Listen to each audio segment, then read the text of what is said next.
Okay, this is James Van Elswick, the owner of Purple Leads, and we are going to start the course on native advertising. It's one of my favorite forms of advertising for a number of different reasons. It's where I really made my first big money days, my first 20K day, my first 30K day. So I got a lot of love for natives, and there's a lot of reasons why I think it's important to have everybody have this in their arsenal. The first reason that I love natives, and I would even say it's sometimes better than Facebook, is it is manual as opposed to being heavily based on an algorithm. It's not to say that there isn't some machine learning thinking algorithm based stuff inside of some of the native platforms, especially Rev Content, which I think is a bit more advanced. But on the whole, it's a manual system, cost versus revenue, and the manual manipulation of bids and budgets and things of this nature.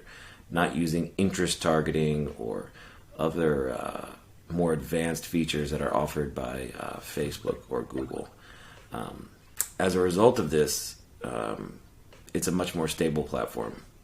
You have less swings, you have less changes when you make adjustments, and since it is manual, you have more control, which gives you kind of less advanced things, but at the same time it gives you less stability because you're not based on an algorithm, so it's a lot more strong of a platform once you kind of get it going. It's a little more simplistic in its structure, a little bit less advanced technology-wise, but you can pretty much count on the results you're going to get. You don't have big swings in ROI. You have some obviously changes in costs, but on the whole, basically the traffic that you're buying, once you get to kind of like the whitelist level and you get it on a maintenance program, is pretty stable.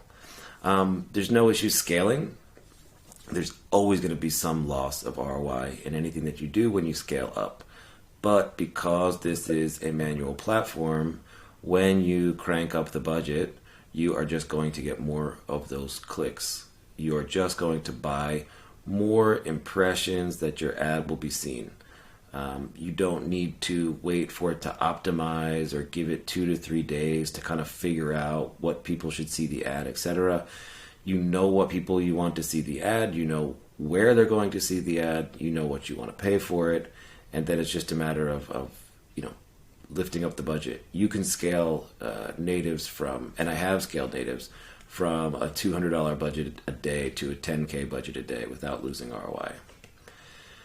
I think the next thing that I like about natives a lot is that it's a very small amount of maintenance. Once you crack it, you have to manually take the time to figure out and get everything working. But once you get it there, it's very stable. There's no more adjustments. There's very few fluctuations. There's very little touching the controls. There's freshening up the images, and there is obviously watching it to make sure everything is still working. But on the whole, you can set something up on natives and it can run for a long time, 6 months, a year. It'll have ups and downs. It'll have slow weekends, fast weekends, and the basic fluctuations in traffic, because the fluctuations in traffic will be volume based, because natives are contingent upon the amount of traffic that's on the internet. The more people that are looking at websites that day, the more traffic that there will be. So you'll have the volume go up and down, but the actual performance, once you get it set up, will usually only be affected by the images, which don't need to be freshened up as much as Facebook or other places. You can freshen them up, depending on the way things are running, and we'll kind of discuss it.